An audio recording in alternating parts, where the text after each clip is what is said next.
On le sait, on l'a vu par le passé.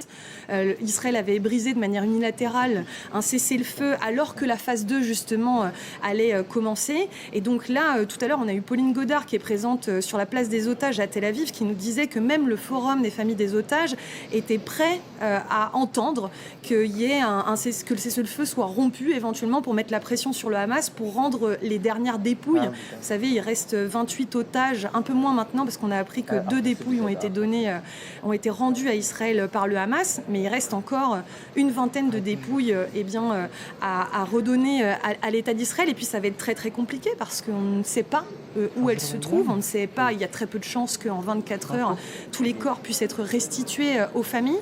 Donc vous voyez, tout cela est quand même extrêmement fragile. D'ailleurs, c'est pour ça que ce sommet, il est très important, c'est qu'il y a des visions différentes, parfois diamétralement opposées dans les parties présentes.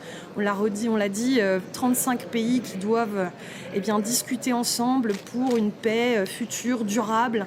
Et ça, c'est tout l'enjeu de cette phase 2 qui devrait commencer dans les prochains jours.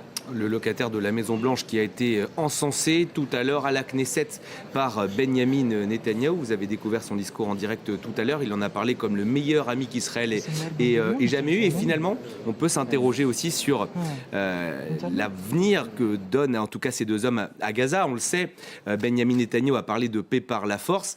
Donald Trump, c'est un peu la paix par les contrats, Mélina. La paix par les contrats, la paix par les deals économiques, d'où l'importance aussi de la présence des pays du Golfe.